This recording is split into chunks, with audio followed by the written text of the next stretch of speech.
오늘 예배 나오신 여러분 한 분 한 분 주님 이름으로 축복합니다. 오늘도 함께 이 자리에 오셔서 또 하나님의 부르신 가운데 함께 예배하시고 또 하나님이 주시는 은혜가 충만한 귀한 시간 되길 간절히 소원합니다. 모두 자리에서 일어나셔서 함께 사도신경으로 신앙 고백하시며 예배를 시작하도록 하겠습니다.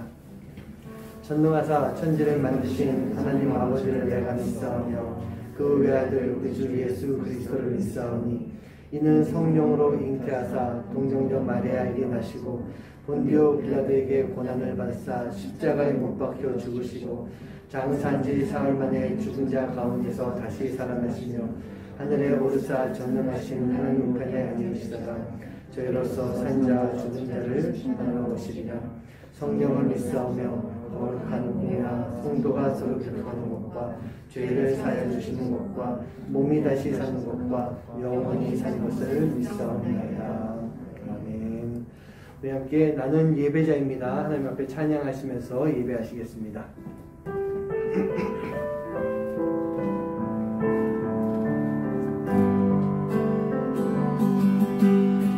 나는 하나님을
우리가 인생을 살아가면서 참 많은 짐들이 있습니다.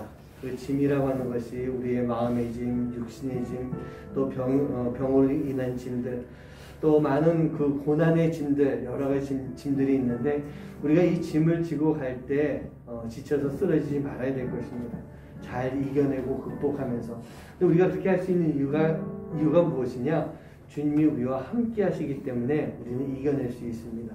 어떤 어려움이 온다 할지라도, 어떤 환난이 닥친다 할지라도, 내 안에 문제가 생긴다 할지라도 나는 주님과 함께하고 있습니다 라고 하는 그런 믿음, 그 믿음을 통해서 잘 이겨내는 삶이 되어야 될 점이 있습니다. 코로나로 많이 힘들지만 우리가 2년 넘도록 지금 이 힘든 시간을 지나고 있지만 어떻습니까? 이제 곧 점점 사라질 것 같은 그런 모습을 볼 수가 있습니다. 우리가 지금까지 잘 지켜왔던 것처럼, 인내하면서 왔던 것처럼 끝까지 잘 이겨내는 그런 삶이 되어야 될 점이 있습니다. 우리 주님과 함께라고 하는 것 잊지 마시기 바랍니다. 우리 함께 찬송가 337장 함께 찬송하시면서 하나님 앞에 영광 돌리겠습니다.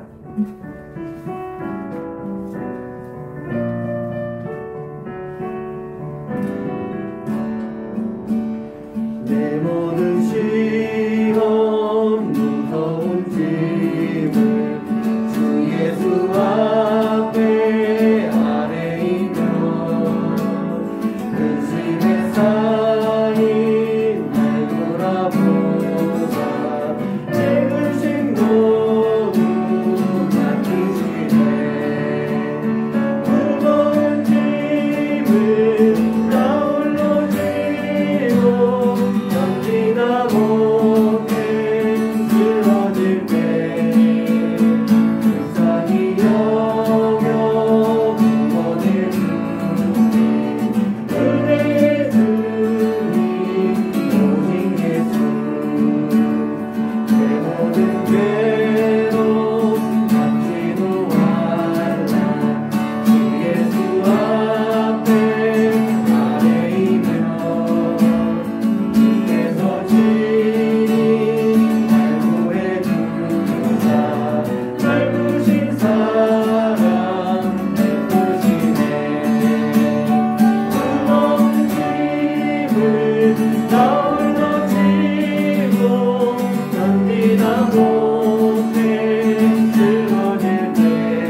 그렇습니다. 우리를 불쌍히 여겨서 우리에게 은혜를 주시는 분 오직 예수뿐이 없습니다. 예수 외에는, 우리 주님 외에는 우리를 그렇게 어려운 가운데서, 환난 가운데서 완전하게 구원해 주실 수 있는 분이 아무도 없습니다. 우리가 그 은혜가 있기 때문에 살아가는 것 같습니다. 믿으십니까? 한번 옆에 분에게 이렇게 한번 고백해 봤으면 좋겠습니다. 우리가 은혜 때문에 살고 있습니다 라고요. 우리가 은혜 때문에 살고 있는 것 같습니다. 여러분 정말 믿으십니까?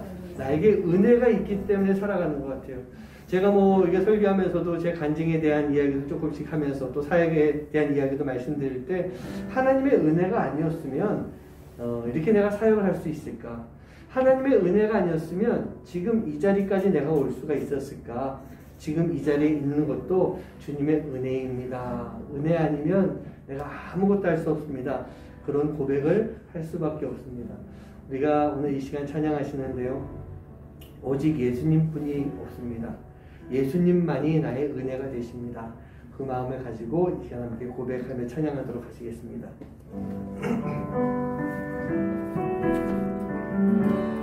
은혜 아니면 살아갈 수가 없네.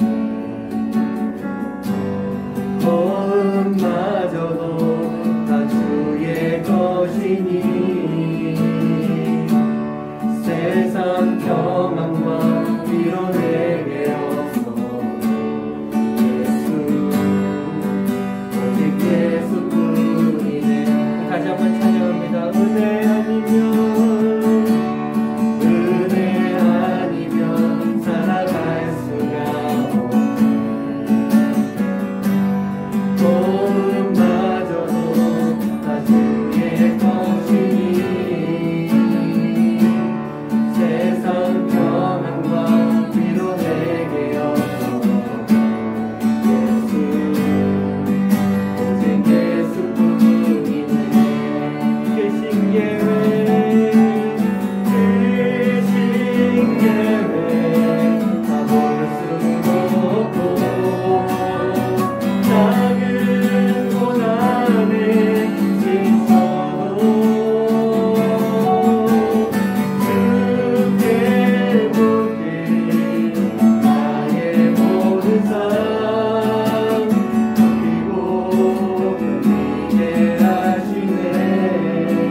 어떻습니까? 내 인생에 오직 예수뿐입니다 라고 우리가 분명하게 고백할 수 있습니까? 그 예수님만이 나에게 진정한 은혜가 될 줄 믿습니다. 그 은혜가 있기 때문에 내가 어떤 고난 속에서도 내가 이겨낼 수 있고 힘을 낼 수 있습니다. 어떤 어려움이 닥쳐온다 할지라도 우리의 믿음과 신앙을 지켜낼 수 있습니다. 왜요? 오직 예수뿐이기 때문에. 그 예수님이 멀리 계시지 않습니다. 여러분들 마음마다 다 와 계십니다. 오늘 이 자리에 있는 우리 권사님들, 집사님들, 또 우리 아이들 모두에게 예수님은 분명히 그 마음 가운데 임재하십니다. 우리가 그것을 모르고 지나가고 있거나 그것을 인정하지 못하고 있기 때문에 은혜가 나에게 부족한 것 같이 느껴지는 것입니다. 오늘 이 예배 시간 주님의 은혜가 나에게서 떠나지 않음을 고백하시기 바랍니다. 그리고 감사하시기 바랍니다. 그리고 하나님 앞에 내가 그 주님의 은혜를 꼭 붙잡고 살아가기 원합니다. 여러분 위해서 같이 기도해 주시고요. 오늘도 기도하시면서 지난주와 마찬가지로 저 우크라이나의 그 어려운 문제, 전쟁 가운데 많은 영혼들, 많은 사람들이 지금 희생당하고 있습니다. 아무런 죄가 없는 사람들, 물론 우리는 죄인이죠. 하지만 아무런 이유 없이 죽어가고 있는 많은 사람들이 있습니다. 러시아 군인들도, 우크라이나 시민들도, 국민들도 그 나라에 빨리 이 전쟁이 종식되게 해주시고 욕심부리지 아니하고 정말 하나님의 말씀 가운데 하나님의 역사하신 가운데 이제 모든 것이 다 끝나게 해달라고 우리 함께 위해서 기도해 주시고요. 이 나라 이 민족을 위해서도 우리가 같이 함께 기도하는 시간 됐으면 좋겠습니다. 새로운 대통령 뽑아주신 대로 주변에 좋은 사람들이 함께 모여서 이 나라 이 민족을 잘 이끌어가게 하여 주시옵소서. 위해서 같이 함께 기도하면서 하나님 앞에 영광을 드리도록 하겠습니다. 기도합니다. 사랑하는 말씀하신 아버지 감사합니다. 오늘 저희들 함께 해주시고 저 가운데 역사하시며 감사합니다. 오늘 이 시간 주님 앞에 기도하기 원합니다. 우리가 기도하며 주님 앞에 나아가기 원합니다. 우리가 기도하며 나아갈 때 하나님이 함께 해주시옵시고 역사해 주셔서 우리를 통해서 하나님 이루시고자 하신 하나님의 귀한 뜻들이 온전하고 아름답게 이루어질 수 있도록 주님 인도하여 주시옵소서. 하나님이 함께 하시고 하나님이 역사하시는 가운데 아버지 하나님 그 나라가 바로 설 수 있도록 인도해 주시옵시고 이 나라의 민족이 올바로 서서 주님의 뜻을 따라갈 수 있는 나라가 될 수 있도록 아버지 하나님 인도하여 주시옵소서. 어렵고 힘든 시간을 잘 지내왔습니다. 잘 이겨냈습니다. 아버지 하나님 그런 가운데 이제 우리가 다시 아버지 하나님 올바로 서서 주님의 길을 걸어가게 해주시옵시고 이 나라가 아버지의 올바른 나라가 되어서 아버지 온 세상을 아버지가 잘 이끌어갈 수 있도록 아버지 도움되는 나라가 될 수 있도록 아버지 하나님 다시 역사해 주시옵소서. 아버지 러시아와 우크라이나 전쟁으로 인해 아버지 너무나도 많은 영혼들이 아버지 피를 흘려가며 죽어가고 있습니다. 아무런 이유 없이 죽어가고서 많은 영혼들이 있었는데 아버지 하나님 아버지 전쟁을 빨리 멈춰 주시옵시고 종식해 주시옵시고 아버지 하나님 각자의 욕심들 다 내려놓게 해주시고 아버지 하나님 인간의 정성을 가지고 아버지 세상에서 내가 살아가려고 할 수 있는 아버지 그런 나라를 낼 수 있도록 아버지 인도해 주셔서 이 전쟁이 그렇게 끝날 수 있도록 더 이상의 피가 흘리지 않도록 아버지 하나님 인도해 주시고 도와주시옵소서. 아버지 우리나라도 아버지 주님 이제 새 대통령과 함께 아버지 나가야 됩니다. 아버지 하나님 세상적인 것을 다 떨쳐버리게 해주십시고 아버지 하나님 미신을 떨쳐버리게 해주십시고 오직 아버지 하나님 국민들을 위해서 살아갈 수 있는 대통령이 되고 국민들을 위해서 일하는 정식 정부가 될 수 있도록 아버지 하나님 붙잡아 주셔서 이 나라를 통해서 아버지 하나님 하나님이 아버지 이뤄가시고자 하는 그 계획들이 온전히 잘 이루어질 수 있는 나라를 될 수 있도록 아버지 하나님 인도해 주시고 함께하여 주시옵소서. 주님 믿습니다. 함께할 줄 믿습니다. 주님 도와주시옵소서. 하나님 우리에게는 주님밖에 없음을 우리가 고백하기 원합니다. 오직 예수뿐이네. 내가 그 예수의 은혜가 없으면 살아갈 수가 없네. 내가 살아가는 모든 시간, 내가 숨쉬는 모든 것들이 다 주님 때문이기, 주님 덕분에 내가 이 모든 것들을 감당할 수 있는데 내가 주님만을 믿고 의지하고 주님의 은혜를 깊이 감사하며 살아가는 삶이 될 수 있도록 인도하여 주시옵소서. 주님이 나를 붙잡아 주실 줄 믿습니다. 나를 묶어 주실 줄 믿습니다. 그래야만 내가 이겨낼 수 있습니다. 아무리 힘들어도 버텨낼 수 있습니다. 견딜 수 있습니다. 주님의 은혜를 잊지 않게 해주시옵시고 그 은혜와 함께 살아가는 삶이 되도록 주님 인도하여 주시옵소서. 우리나라 이 나라 이 민족을 주님 늘 긍휼히 여겨주시사 하나님 믿는 자건 믿지 않는 자건 그 마음 가운데 선한 마음을 가지고 선한 양심을 가지고 살아가는 나라가 되기 원합니다. 그런 민족 되기 원합니다. 하나님 새롭게 뽑힌 대통령도 하나님께서 온전히 붙잡아 주시사 그 영이 맑게 해주시옵시고 부정부패에서 떠나게 해주시고 욕심 버리지 않게 해주시옵시고 함께하는 모든 사람들도 정말 이 나라 국민을 위해서 열심히 일하는 가운데 이 나라가 더 발전하고 크게 되어서 어렵고 힘든 나라들을 도와줄 수 있는 그런 나라가 되도록 주님 인도하여 주시옵소서.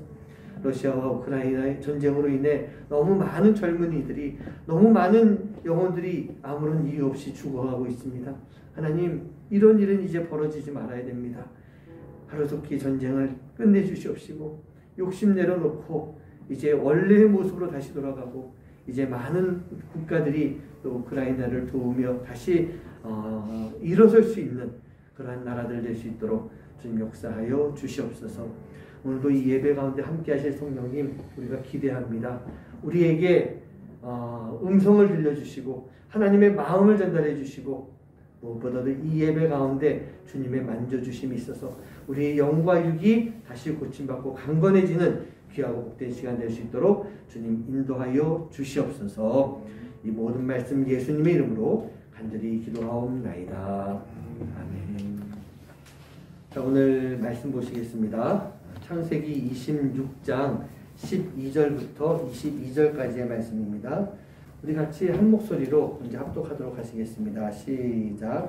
이삭이 그 땅에서 농사하여 그 해 100배나 얻었고 여호와께서 복을 주심으로 그 사람이 창대하고 왕성하여 마침내 거부가 되어 양과 소가 떼를 이루고 종이 심이 많으므로 블레셋 사람이 그를 시기하여 그 아버지 아브라함 때에 그 아버지의 종들이 판 모든 우물을 막고 흙으로 메웠더라. 아비멜렉이 이삭에게 이르되 내가 우리보다 크게 강성한즉 우리를 떠나라. 이삭이 그곳을 떠나 그랄 골짜기에 장막을 치고 거기 거류하며 그 아버지 아브라함 때 팠던 우물들을 다시 팠으니 이는 아브라함이 죽은 후에 블레셋 사람이 그 우물을 메웠음이라. 이삭이 그 우물들의 이름을 그의 아버지가 부르던 이름으로 불렀더라. 이삭이 종들의 골짜기를 파서 샘 근원을 얻었더니 그랄 목자들이 이삭의 목자와 다투어 이르되 이 물은 우리의 것이라 하매 이삭이 그 다툼으로 말미암아 그 우물의 이름을 에색이라 하였으며 또 다른 우물을 팠더니 그들이 또 다툼으로 그 이름을 신나라 하였으며 이삭이 거기서 옮겨 다른 우물을 팠더니 그들이 다투지 아니하였으므로 그 이름을 르호봇이라 하여 이르되 이제는 여호와께서 우리를 위하여 넓게 하셨으니 이 땅에서 우리가 번성하리로다 하였더라. 아멘. 자, 제가 지난주에도 한번 말씀드렸는데 우리 교회에 이 표어를 한번 좀 먼저 이야기 한번 해볼까요? 시작. 하나님과 함께 하나님의 이야기를 만드는 교회라고 하는 그런 표어가 있습니다. 하나님과 함께 하나님의 이야기를 만드는 교회. 그래서 지난주에는 우리가 하나님과 함께 만드는 순종의 이야기, 아브라함을 통해서 순종의 이야기를 보게 됐었고요. 오늘은 또 이제 이삭의 말씀을 통해, 이삭의 이야기를 통해서 인내의 이야기를 함께 좀 나눌 수 있는 그런 시간이 됐으면 좋겠습니다. 우리가 신앙생활 하면서요, 많은 이야기거리가 있지 않습니까? 우리가 다른 말로 하면 이것을 간증 그렇게 표현할 수도 있는데 오늘 여기 계신 분들 중에서 작은 간증이라도 없는 분은 안 계시다. 저는 그렇게 생각해요. 우리에게 간증이 없을 수가 없습니다. 아까 찬양했지만 오직 예수뿐이네. 우리가 그 은혜로 지금까지 살아왔기 때문에 우리는 작은 것이라 할지라도 간증할 것이 분명히 있다는 얘기예요. 없는 것이 아니라 그것을 모르고 지나갈 때도 있고요. 없는 것이 아니라 그것을 인정하지 못하고 있기 때문에 우리에게 간증이 없는 것처럼 느껴지는 것이지 우리는요. 하나님에 대한 이야기를 할 수 있는 이야기거리, 간증이 차고 넘치고 있다는 얘기입니다. 지난주 아브라함 이야기를 나누면서 그가 걸었던 그 순종의 삶이 아브라함의 삶이다 라기보다는 하나님께서 아브라함을 통해서 만들어 가셨던 그 순종의 이야기들이고 저 또한 마찬가지로 제가 목회하면서 제 인생을 살아오면서 여러 가지 이야기들이 있고 또 설교 시간을 통해서 그것을 간증처럼 말씀을 드리는데 이 또한 저의 삶의 이야기가 아니고요. 하나님께서 만들어 가시는 하나님의 이야기다라는 그런 말씀을 제가 드렸습니다. 여러분들도 마찬가지인 것 같아요. 여러분들의 삶 속에서 많은 하나님의 이야기들이요. 바로 하나님으로 인해서 만들어지고 그것이 바로 여러분들을 통해서 전파될 수 있는 그런 삶을 살아가는 우리 성도님들 되시기를 주님의 이름으로 간절히 축원합니다. 오늘은 이제 두 번째 이야기, 이삭의 이야기를 좀 나눠보도록 하겠습니다. 많은 목사님들이 그런 얘기합니다. 이삭 그러면 할 얘기가 별로 없다. 그렇게들 표현을 많이 하고 있어요. 자, 한번 생각해 보세요. 자, 아브라함 막 떠오르는 거 있지 않습니까? 뭐 이게 말은 막 못해도 뭔가가 이렇게 막 계속 올라와요. 자, 야곱 그러면 야곱 또한 많이 있습니다. 요셉 그러면 요셉도 이야기할 거니까 참 많이 있는 것 같은데 이삭 그러면 떠오르는 게 뭐 있어요? 제가 맞춰볼까요? 번제 사건. 아브라함의 번제 사건. 그게 제일 먼저 떠오르지. 자, 그 다음에 또 뭐 있나요? 그러면은 별로 없어요. 실제로 보면은 성경 안에서도 이삭 자신을 다루는 것이 정확하게 이삭에 대한 이야기만 다루고 있는 것이 한 3장 정도밖에 되지가 않습니다. 아브라함은 20장 넘고 야곱도 20여 장이 넘고 야곱은 뭐 끝에까지 나오죠. 요셉과 더불어서. 근데 이삭은 보면은 오늘 말씀드렸던 26장 앞뒤로 해가지고 한 3장 정도의 이야기만이 이렇게 나오고 있다는 얘기예요. 4명의 족장 가운데서 튀는 이야기도 없고요. 뛰어나게 다른 모습을 보이는 것도 없는 것, 그게 바로 이삭인 것입니다. 근데 아까 말씀드렸던 것처럼 이삭하면 가장 먼저 떠오르는 것이 그 번제 사건. 근데 그것도 내용을 보고 있으면 이삭을 제물로 바쳤던 아브라함이 하나님으로부터 축복을 받지 거기에 이삭이 무슨 복을 받았던 과정에 뭐가 있었다. 그런 내용들이 나오지 않고 있다는 얘기입니다. 물론 오늘 말씀에서도 나와 있었지만 아브라함이 받은 그 축복을 이삭이 다 물려받게 됩니다. 그러면서 요즘 우리말로 하면 뭐 금수저 뭐 그렇게 표현할 수도 있겠지만 어쨌든 이삭은요 아버지 아브라함을 통해서 많은 부를 누리게 되고 부를 축적하면서 거부가 되었다라는 그런 내용들을 볼 수가 있지만 이삭이 뭔가 열심히 해서 했던 드러나는 그런 일들이 없다는 얘기예요.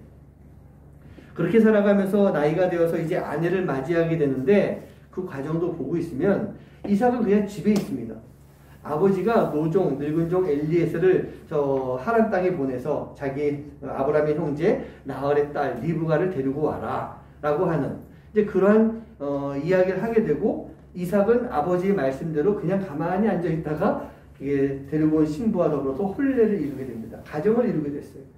근데 가정을 이루고 난 이후에도 보면은 이삭이 한 일은 두 아들 야곱에게 축복하고 에서를 또 축복하는 그런 모습만 나와 있지 또 그것도 보면요 이 아내 리브가가 이렇게 뒤에서 막 싸바싸바 조작을 해가지고 동생인 야곱이 축복받게 되지 않습니까?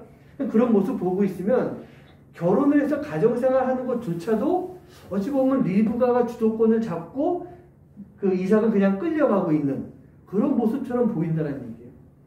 뭐 이렇게 잘난 것 없어 보이고 뭐 튀는 것 하나 없어 보이는 그런 이삭인데 저는 오늘 말씀 26장에 나와 있는 이 말씀이 이삭이 가장 드러나는 그런 사건이 아닌가 그렇게 좀 생각을 해봅니다. 자, 26장의 시작은요. 가뭄과 흉년을 피해서 이제 가나안 땅을 떠나 애굽으로 가려고 했지만 하나님께서 블레셋 땅 그랄에서 멈추게 합니다. 그래서 그 그랄에 들어가는 그 이삭의 이야기로 시작이 되는데 이 그랄 지역이라고 하는 것은요. 가나안 땅과 블레셋 땅의 경계 지역에 있는 그런 땅입니다. 그래서 지역적으로는 가나안 땅이다라고도 볼 수 있지만 그 땅을 지금 이 블레셋 왕인 그랄 왕인 아비멜렉이 다스리고 있기 때문에 지명적으로는 분명히 블레셋 땅이 맞습니다. 이거 왜 제가 말씀드리느냐? 이삭은 가나안 땅에 살고 있는 그런 사람이었는데 이 블레셋 땅으로 들어갔다라고 하는 것은 이삭은 분명히 이방인이다라고 하는 그 그랄 땅에 있는 사람들 입장에서 봤을 땐 이방인이었던 거예요. 이방인이 어딜 가든 초반에는 환영을 받지 못합니다. 오늘 말씀에서도 그렇게 나오지 않습니까? 그래서 여기서 떠나가라. 그런 이야기까지 듣게 되는 그런 모습이에요. 거기다 이 그랄 땅에 들어가면서 아비멜렉이 자신의 아내인 리브가를 내 누이다라고 그렇게 거짓말을 하고 속였던 그런 사건도 있었기 때문에 어찌 보면 그다지 호의적이지 않은 그런 모습이 분명했습니다. 자, 그런 가운데 이제 사건이 터지는 거예요. 어떤 사건이냐? 우물 사건이 터지기 시작합니다. 아버지 아브라함의 우물을 찾아서 그것을 이제 다시 팠는데 그것도 이제 우물만 메워버리기 시작하고요. 이삭의 종들이 깊이 땅을 파가지고 우물을 찾아냈더니 그걸 그랄 사람들이 뺏어서 그 우물을 메워버립니다. 가서 또 다른 곳에 가서 우물을 팠더니 물이 나왔는데 또 그것을 뺏어서 메워버립니다. 이삭이 이렇게 계속 우물을 파고 뺏기고 파고 뺏기고. 사실 이 우물이라고 하는 것은 지금 우리나라에서는 그냥 우물 그렇게 생각하겠지만 그곳에서는 생명의 줄이거든요. 생명줄인데 그것을 계속 뺏겨버리는 그런 모습이 있어요.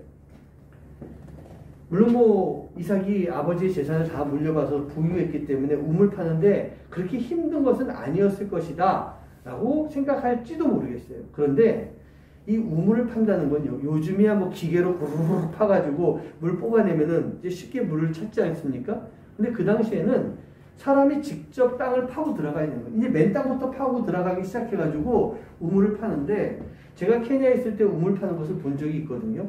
물론 거기도 돈을 많이 내가지고 기계로 파고 들어가서 우물을 뽑아내기도 합니다. 그런데 많은 경우가 아직은요, 또 선교사님들도 사람을 사서 직접 땅을 파고 들어가서 우물을 찾아내야 될 때가 있어요. 제가 아는 선교사님이 이제 그 단지에 컴파운드를 만드는데 물이 있어야 되잖아요. 사람을 사서 땅을 파고 들어가는데 한 40-50m 정도 파고 들어가니까 물이 나왔다. 그런 얘기예요. 근데 말이 40-50m지요. 생으로 파고 들어가는 게 쉬운 게 아니에요. 거기다가 그나마 그 동네는 물이 좀 많은 지역이에요. 왜 우리가 동물의 왕 나오는 저 마사이 마라나 그런 데 가면 마사이족들이 있는데, 거기에서는 제가 그 안찬호 선교사님하고 만나서 물어봤더니 최소 100m 이상 파고 들어가야 되는데요. 물론 거긴 기계로 팝니다. 사람이 이렇게 못 파고요.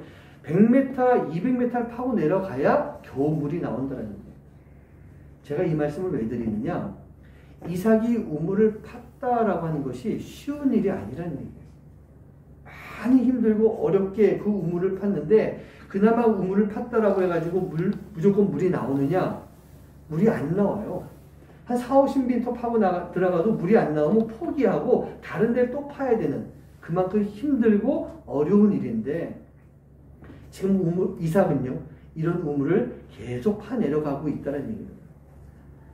근데 이 우물을 파내려가는 이 과정에서 26장에 나와 있는 말씀에서 이삭의 삶의 모습이 어떤 모습인가? 오늘의 말씀의 제목에 나와 있는 것처럼 이삭의 모습은 인내하는 모습을 볼 수 있는 거예요. 그렇습니다. 이삭은요, 저는 인내의 사람이다 라고 그렇게 좀 표현하고 싶어요. 그의 모습 가운데 인내하는 삶의 모습이 계속 나타나고 있는데, 이 인내가 어떻게 인내할 수 있는 것일까? 어떤 성품을 가지고 있길래 이 이삭이 이렇게 인내의 삶을 살아갈 수 있는 것인가?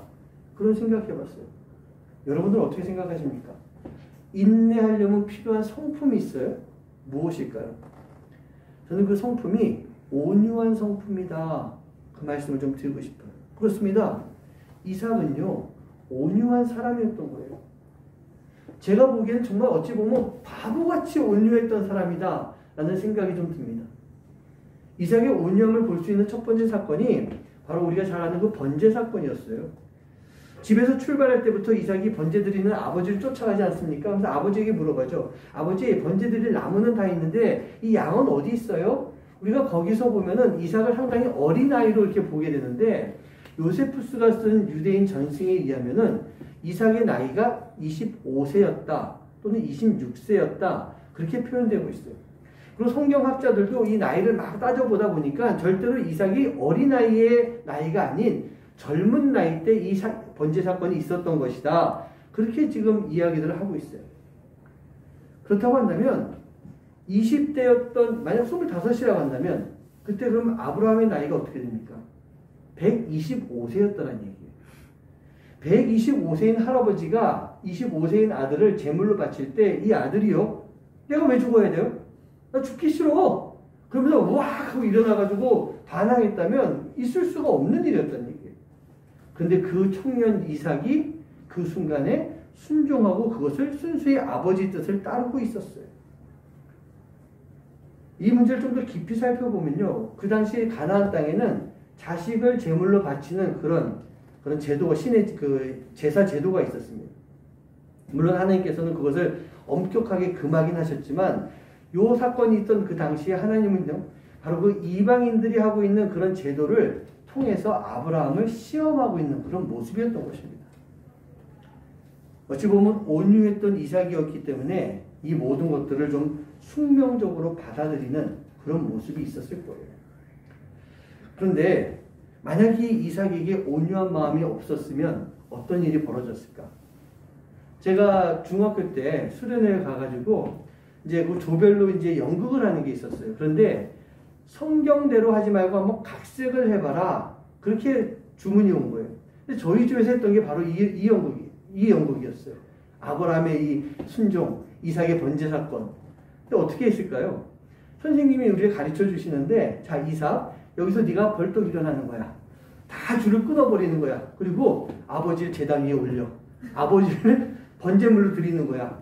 실제로 그렇게 했어요. 그러면서 마지막에 나오는 얘기가 뭐냐면, 칼을 들고 아버지를 이제 번제물로 드리려고 훅 찌르려고 하는데, 하늘에서 음성이 들려요. 이삭아, 이삭아, 내가 너의 순종을 잘 받았다. 그러면서 너와 네 아비 아브라함을 건드리지 말아라. 저기 양이다. 뭐 그렇게 이제 연극을 마지막에 처리했었어요. 근데 지금 이 말씀을 보다 보니까 그 당시 그 선생님이 이 상황을 알고 있었던 거예요. 이삭의 나이가 25 정도 되는 그 나이였었고, 분명히 이삭이 거부할 수도 있는 상황이었음에도 불구하고 이렇게 순종했다. 이것은 이제 역으로 다시 한번 좀 만들어갔던 그런 연극이었던 것 같습니다.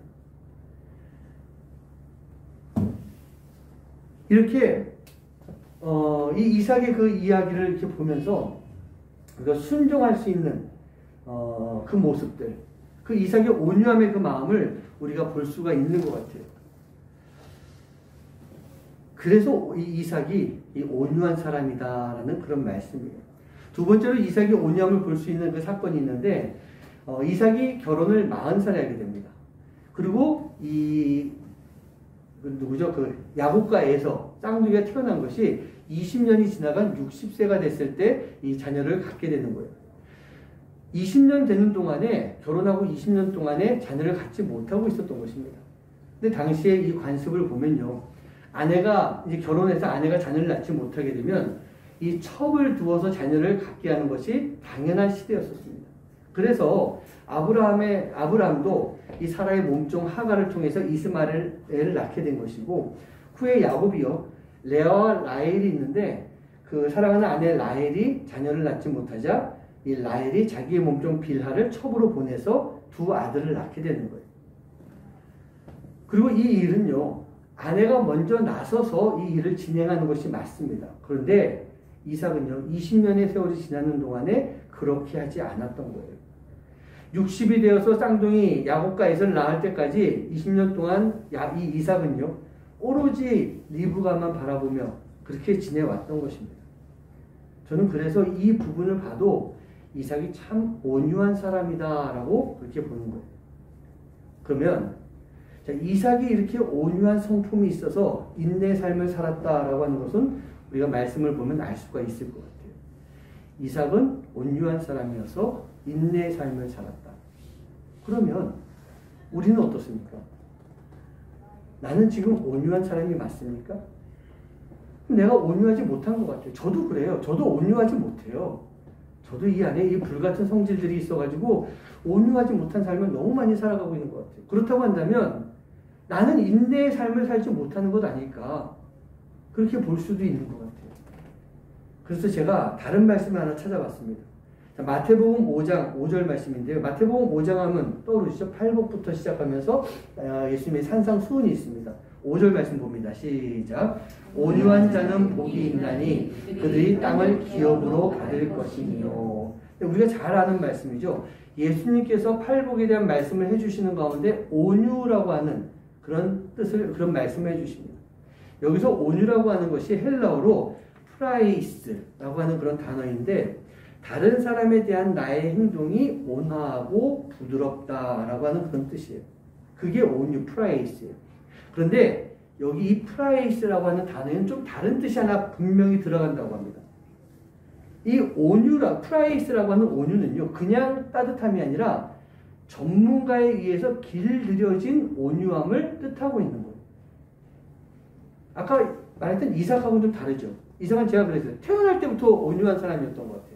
그런데 여기서 말씀하는 온유한 자는 복이 있나니 할 때 이 온유는요, 다른 사람에 대해서 이 다른 사람이 무언가가 이 전문적인 그 기술을 가지고 온유하게 만들어가는, 즉 길을 들인다라고 하는 그런 뜻이었던 거예요. 요즘도 하고 있나요? 그 TV 프로에 보면은 세상에 나쁜 개는 없다던가요? 개 이렇게 강아지들 갖다가 훈련시키는 아주 좀 못되고 주인을 물기도 하고 성격이 고약한 그런 강아지들을 이제 그 담당자가 나와서 훈련을 시키는 거예요. 그러면서 그 훈련 과정을 통해서 이 강아지가 좀 순해지고 주인의 말을 잘 듣게 하는 그런 과정인데 거기서 길들이다라고 하면서 온유해지는 그 과정을 그게 바로 이 프라이스. 즉 전문가가 길을 들여서 온화하게 만든다라고 하는 그런 뜻이에요.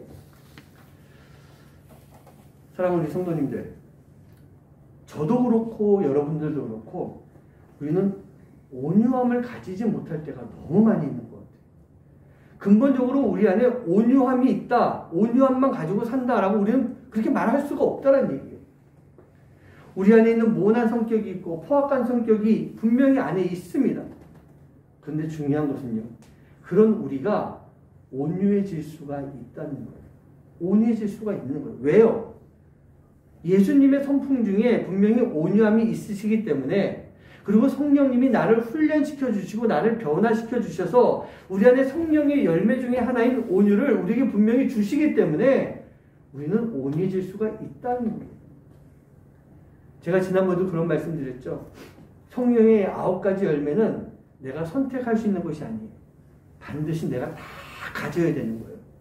사랑부터 이 절제까지 이 9개의 열매를 반드시 다 가지고 있어야 돼요. 근데 할 수가 있어요. 예수님이 계시고 성령님이 계시기 때문에. 그래서 우리는요, 우리가 비록 온유하지 못한 그 성품을 가지고 있지만 우리는 온유해질 수가 있는 것입니다. 예수님 때문에, 성령님 때문에. 그리고 하나님은 바로 그런 나를, 죄인이고 더러워진 그런 나를 분명하게 변화시켜서 나를 사용하시기 때문에 우리는 온유해질 수가 있는 거예요. 옛날에 이 전쟁터에 옛날에 꼭 필요한 것 중에 하나가 말 아니었습니까?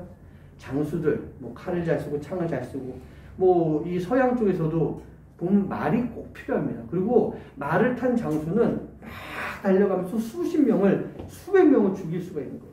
근데 그때 꼭 필요한 게 말인데, 이 전쟁터에서 탈 수 있는 가장 좋은 말이 무엇이냐? 어릴 때부터 주인한테 잘 길들여져서 주인의 말에 온전히 순종하고 순하고 잘 따르는 주인 말대로 하는 그런 말이 전쟁터에서 좋은 말이냐? 절대로 안 돼요. 전쟁터에서 정말 필요한 좋은 말은요, 야생의 말을 길을 들여서 사람이 타고 다닐 수 있는 그런 말.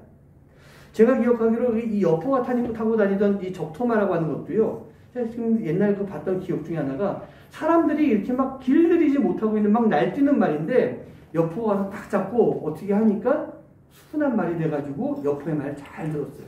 근데 그 말이 전쟁터에 나가서 얼마나 사람들이 큰 도움이 됩니까? 왜냐면요, 순한 말들은요, 어릴 때부터 잘 길들여진 말들은 이렇게 화살과 돌들이 막 날아오는 가운데 거기 막 달려가지 못한대요. 달려가지 못하고 이 야생마가 길들여졌을 때 그 말들은 이 야성을 가지고 두려워하지 않고 그 가운데 막 달려간답니다. 주인이 이끌어가는데 화살이 날아오고 돌이 날아오고 칼과 창들이 막 덤벼들어도 무서워하지 않고 막 달려가는 것. 그렇게 해야만 장수가 싸울 수가 있게 되는 거예요. 하나님은요, 세상에 이 복음 전파를 위해서 예수님 밑에서 잘 훈련받은 그런 베드로보다는요, 하나님은 사도 바울을 들어서 사용하셨던 것입니다. 물론 베드로도 복음 전파에 많은 도움이 됐겠죠. 그런데 선교 측면에서 봤을 때 글쎄요, 바울에 비할 수가 없을 것 같아요. 근데 그럼 바울이 어떤 사람이었어요? 본인 스스로가 말하죠. 나는 죄인 중에 괴수라고요. 나는 바리새인 중에 바리새인이었다. 그리고 예수 믿는 자들을 죽이려고 쫓아다녔던 그런 사람이었는데, 하나님은 바울 안에 있는 이 야성을 잘 훈련시키고 잘 다듬으셔서 그 어떠한 환난 속에서도 두려워하지 않고 이겨낼 수 있도록, 그러면서 복음 전파하는 사도로 사용을 하셨던 것입니다.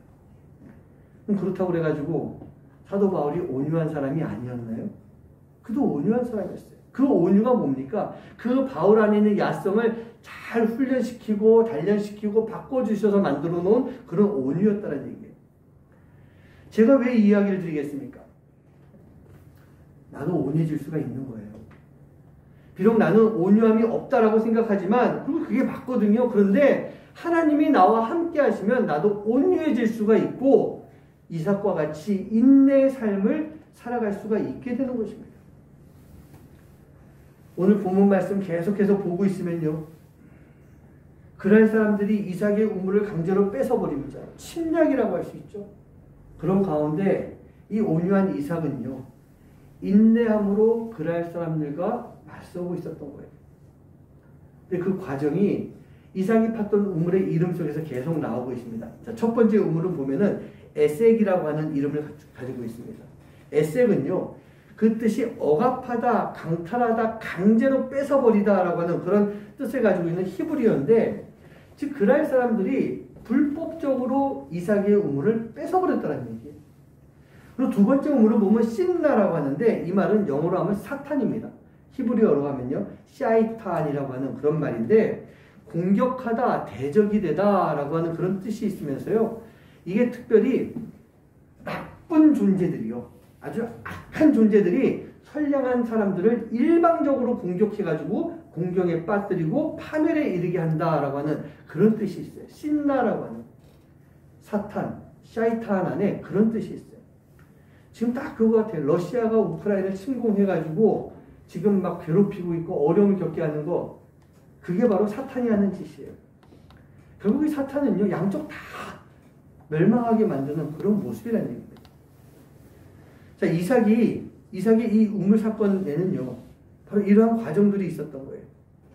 이렇게 큰 어려움을 겪으면서 그랄 사람들로부터 공격을 받은 그런 이삭이지만 그 이삭은 그 안에 온유함으로 인내심으로 이 전쟁에 맞서서 싸운 것이 아니라 그 마음을 가지고 그랄 사람들과 지금 싸우고 있는 모습이에요. 그 마음이 뭐였어요? 온유함으로 인한 인내심이에요. 만약 이삭이 그랄 사람들이 와서 우물을 뺐을 때 아이 그럼 가져버려. 또 뺏었을 때 아이 너 가져버려. 그리고 어디론가 그냥 가버린 것으로 끝난다면 얘기가 달라질 것 같아요. 그냥 도망치고 만 거예요. 그런데 오늘 말씀 저 뒤에 보면요. 그랄 왕 아비멜렉이 우물을 다 빼앗기고 떠나간 이삭을 찾아옵니다. 일부러 찾아와요. 그리고 평화 조약을 맺자라고 그렇게 요청을 하고 있습니다. 그 상황을 이렇게 미리 다시 한번 보면요. 그 당시에 우물을 뺏고 쫓아내고 우물을 뺏고 쫓아내는 거 이게 물론 나쁜 짓이지만 그 시대적으로 봤을 때는 그렇게 할 수도 있는 거예요. 그렇게 해도 문제가 안 되는 거였어요. 그런데 그랄 왕이 아비멜렉이 그런 상황에서 이삭을 찾아와서 평화조약을 맺자. 그럼 그렇게 이야기하고 있어요. 왜 그랬을까? 자, 창세기 26장 28절, 29절 말씀을 같이 한번 읽어보겠습니다. 한 목소리 합독합니다. 시작. 그들이 이르되 여호와께서 너와 함께 계심을 우리가 분명히 보았으므로 우리의 사이 곧 우리와 너 사이에 맹세하여 너와 계약을 맺으리라 하였노라. 너는 우리를 해하지 말라. 이는 우리가 너를 범하지 아니하고 선한 일만 내게 행하여 내가 평안히 가게 하였습니다. 이제 너는 여호와께 복을 받은 자이니라. 아멘. 보세요. 앞에서도 우리가 읽어봤지만 아비멜렉이 이삭이 마음에 안 들어서 너 가. 너 여기 있지 말고 가도록 해. 그리고 그랄 사람들이 와가지고 우물을 막 뺏어버립니다. 그랬음에도 불구하고 지금 이 상황은 뭐냐면 그랬던 아비멜렉이 이삭에게 찾아와서 야 우리 평화조약 맺자. 우리 이제 서로가 잘 도와주며 살자. 우리도 너 안 괴롭힐게. 이게 왜 이렇게 됐냐는 얘기예요. 오늘 말씀에서 나와 있는 것처럼 아비멜렉이 깨달아 안 거예요. 이삭의 하나님이 어떤 하나님이신가라고 하는 것을 깨달아 알게 된 것이었어요. 우물이 팔 때마다 우물이 나오는 그 이삭을 보면서 또 그곳을 지나왔던 그 이삭의 삶의 모습을 보면서 이삭은 하나님의 도우심과 역사 가운데 살아가고 있는 그런 인물이구나. 이삭을 괴롭히게 되면 이삭이 믿는 하나님이 우리를 가만두지 않으시겠구나 라고 하는 것을 아비멜렉이 깨달아 알게 된 것입니다. 당시에 이 우물이란 게 생존의 문제라고 그랬죠. 우물을 빼앗는다는 것은 생존권을 가로채는 것이었기 때문에 그 그랄 사람들이 이삭에 대해서 너 여기서 죽거나 아니면 여기서 떠나거나 해. 그런 뜻이었던 거예요. 하나님 앞에서 살아가고 있는 이삭에게 이러한 짓을 했으니 이 아비멜렉이 얼마나 마음에 두려움이 있었겠냐는 얘기예요. 그런 가운데 인내함으로 살았던 이 이삭이요, 이 아비멜렉과 평화조약을 맺기 직전에 또 우물을 팠는데 물이 나옵니다. 그러면서 그 우물의 이름을 르호봇이라고 정하는 거예요. 르호봇이라고 하는 뜻은요, 넓다, 확장하다, 크게 열리다 라고 하는 라하브에서 온 말로서 넓은 땅을 내가 확보하게 되었다라는 뜻이에요. 그 앞에 에색이나 신라 때랑은 좀 다른 분위기 아니겠습니까? 내가 넓은 땅을 차지하게 되었다라는 뜻이에요. 폭력을 폭력으로 대항하지 않고 믿음으로, 온유함으로, 인내심으로 이렇게 참고 있었을 때 그 온유한 이삭에게 하나님이 직접 축복하셨던 거예요. 아까 5절 말씀, 마태복음 5장 5절 말씀, 온유한 자는 복이 있나니 뭘 얻는다고요? 땅을 기업으로 얻는다라고 하는 그런 말씀이시죠. 바로 이삭이 온유한 가운데 인내심을 가지고 있었더니 하나님이 땅을 기업으로 주셨던 것입니다.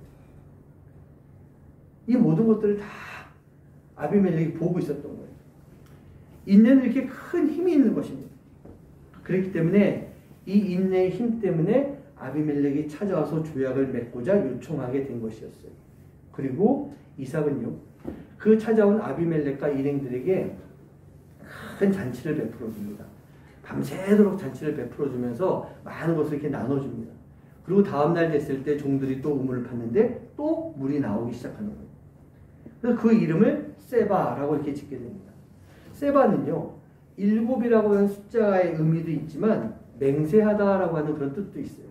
또 7이라고 하는 수가 그날에서 완전수에 해당하지 않습니까? 그래서 완벽하게 정리가 되었다. 완벽하게 계약을 맺게 됐다. 이제는 모든 것이 다 끝났다라고 하는 그런 뜻을 가지고 있는 거예요. 그렇게 되면서 그 당시 이삭이 머물렀던 동네의 이름이 부엘세바로 결정이 됩니다. 이 부엘세바라고 하는 이름이요, 이 부엘이라고 하는 말은 우물이라고 하는 뜻을 가지고 있는데 바로 아비멜렉과 조약을 맺은 맹세의 우물이 있는 곳, 그렇게 해서 부엘세바라고 하는 이름이 지어지게 된 거예요. 이제 모든 것이 다 마무리된 거예요. 우물 사건이 다 끝났어요. 이삭의 해피엔딩으로 끝나게 됐는데 그런 이삭의 모습이 여러분 보이시는지 모르겠어요.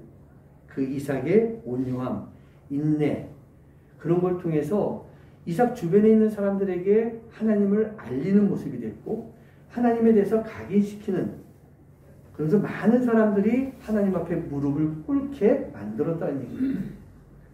강한 힘과 전투력으로 그렇게 만든 것이 아니었어요. 따뜻함, 온유함, 인내심, 그런 것들이 힘을 발휘하게 됐던 것입니다. 하루는요, 도끼와 톱과 망치와 또 이 작은 불꽃이 모여서 누가 가장 센가라는 것을 좀 내기했다고 합니다. 그 4개의 종목이 뭐냐면 앞에 이만한 쇳덩어리가 있는데 이것을 다 없애는 사람이 이제 가장 힘센 사람인 거예요. 맨 처음에 도끼가 나와가지고 쇠를 땅땅 치니까 도끼 이가 다 빠져버렸어요. 톱이 나와가지고 이게 쇠를 막 이렇게 쓰는데 톱의 날이 다 날아가 버리고 잇몸밖에 안 남아버렸습니다. 세 번째로 망치가 나와가지고 이 쇳덩어리를 막 때리는데 끄떡 없는 거예요. 망치 머리만 이만하게 부어가지고 포기해버립니다.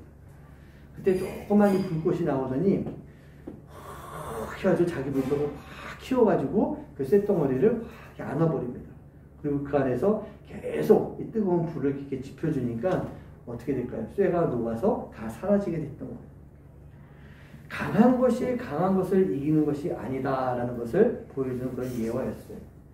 약해 보이는, 또 보잘것없어 보이는, 하지만 따뜻했던 그 불이 자신의 따뜻함과 자신을 불태우는 것을 통해서 이 쇠를 녹여서 없애버린 것입니다. 사랑하는 우리 성도님들, 우리는요, 우리의 삶 속에서 이 믿음의 싸움을 많이 하게 됩니다. 나를 넘어뜨리려고 하는 사단의 폭력적인 공격들이 우리 안에 반드시 있습니다. 근데 그 폭력적인 공격을 이기는 방법이 오직 하나예요. 바로 인내라는 얘기예요. 아무리 힘들어도, 아무리 억울해도, 아무리 괴롭힘을 당한다 할지라도 우리는요, 특별히 우리의 신앙을 무너뜨리려고 하는 영적 괴로움이 있을 때는 온유한 성품으로 인내로 기다릴 수 있는 모습이 반드시 필요합니다. 저도 목회 20년을 이렇게 넘어오면서 지금까지 목회하면서 느낀 것 중에 하나가 인내라고 하는 것, 기다리는 것. 하나님의 뜻을 기다리고 또 인내하며 있을 때 하나님은 분명히 당신의 뜻을 이루어 가시고 또 저에게도 승리를 주신 하나님, 그 하나님을 계속 경험하면서 살아왔던 것 같습니다. 어떤 일이 있다 할지라도 기다려야 됩니다. 이삭처럼 기다릴 수 있어야 됩니다. 그렇게 하면은 하나님은 그런 우리를 통해서, 인내하며 기다리는 우리를 통해서 진정한 승리의 역사를 만들어 주시는 분이세요.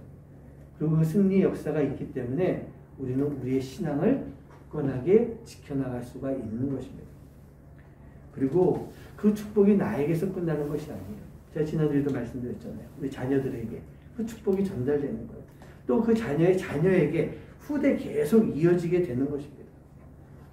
사랑하는 우리 성도님들, 우리는요, 하나님과 동행할 수 있어야 됩니다.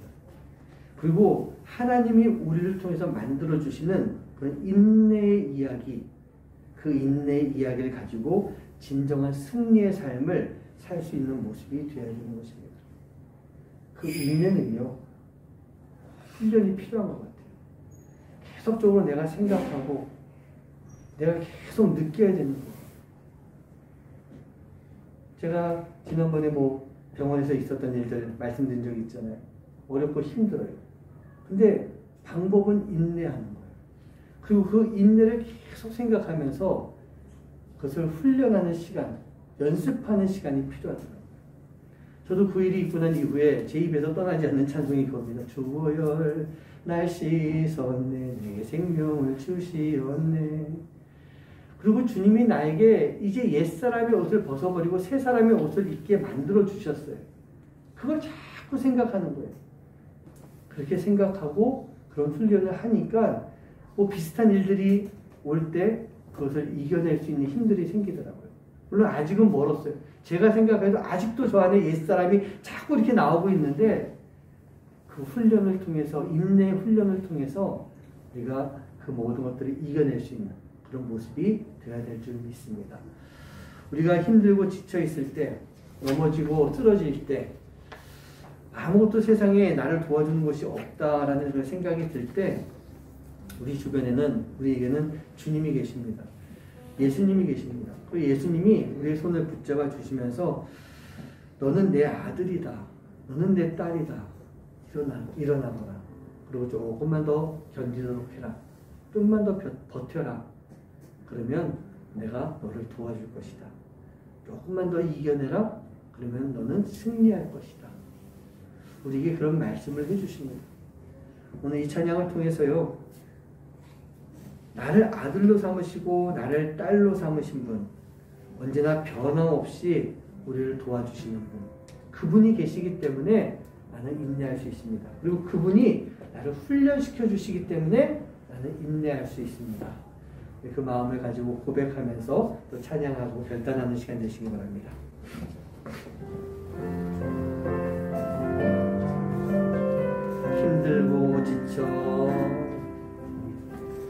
힘들고 지쳐 낭망하고 넘어져 일어날 힘 전혀 없을 때에 조용히 다가와 손잡아 주시며 나에게 말씀하시네.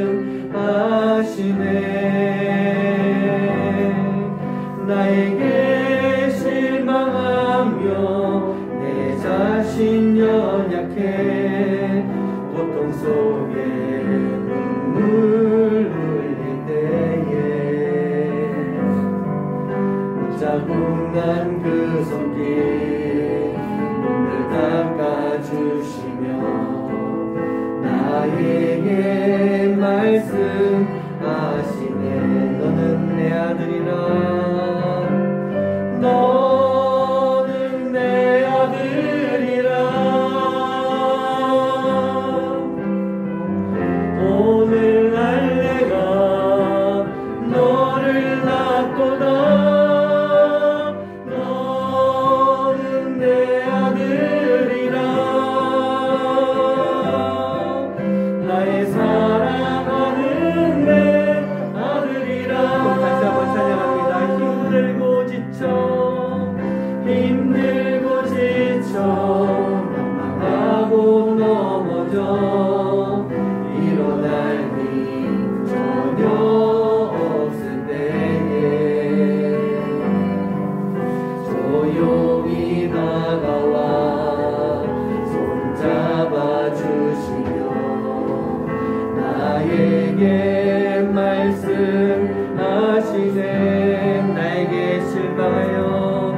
자신 연약해 고통 속에 눈물 흘릴 때에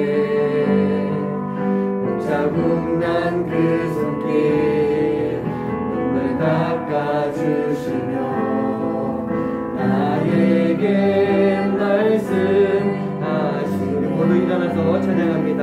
너는 내 아들이라 너는 내 아들이라 오늘날 내가 너를 낳거나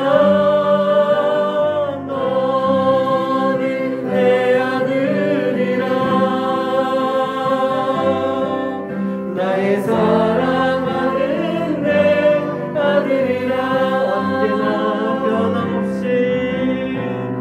언제나 변함없이 너는 내 아들이라 너는 내 아들이라 나의 십자가 고통 해산의 그 고통으로 내가 너를 낳았으니 너는 내 아들이라 너는 내 아들이라 오늘날 내가 너를 낳거나 너는 내 아들이라 나의 사랑하는 내 아들이라.